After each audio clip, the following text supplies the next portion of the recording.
So congrats on your new album. Thank you. Just came out 3 days ago.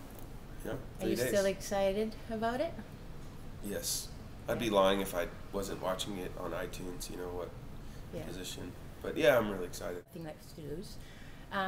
Nothing Left to Lose was about being on the road, and City of Black and White is almost like you're setting down. Yeah. Are you really? I mean, I think settling down in the sense of, it's like an experiment. I guess, you know, Nothing Left to Lose was like my Jack Kerouac. Like, I'm leaving. I'm like, it was a lot of words. It was like stream of consciousness. There was a lot more material, and it was kind of like this disappearing off into the sunset, you know. And I feel like City of Black and White was very much 3 years later, and it's really a record that came out of me wanting to do the opposite, which I wanted to write about things that, you know, it was also my desire as a person. Like, you've been on the road for 3 years, and like but you crave real substance too at times. And there's friends that I missed, and a year had gone by and you hadn't really connected with them like you wanted to. And so now I'm back in Nashville, and you know, we're having like dinner parties, and you're falling in love with someone, you're getting your heart broken, you're having coffee with a friend that you haven't been able to have forever, and you're getting into some really great stuff and really meaningful conversations. And I feel like that's really at the core of City of Black and White. It's this desire to connect, and it's a desire to like put some roots into things that are real, you know. And it's not necessarily a record about disappearing down the highway. That City of Black and White was actually a song that me and one of my good friends, we flew to Istanbul, Turkey, to just get away, and we started writing this song about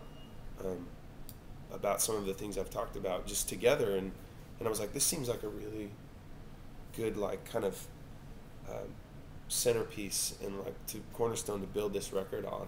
And me and a friend writing a song in a foreign land, wishing we were with our friends, and so that really became kind of the heart of the record. Closer to Love is about an unexpected call that catches you off guard. Did that ever happen to you? Is that a personal story? Of course. I mean, it's very personal and very not personal. I mean, who hasn't? You know, have you ever gotten one of those phone calls? Oh yeah, I have. Scary too. Yeah, I mean, I think it's just like something about the climate of the world we live in, and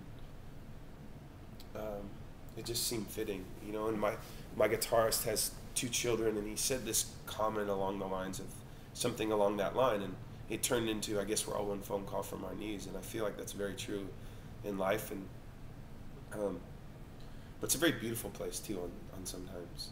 Right. Like the show Grey's Anatomy, like literally from one day to the other, everybody knows about Matt Kearney and about what Breathe In, Breathe Out, if I'm correct. Yeah, Breathe In, Breathe Out was one of them.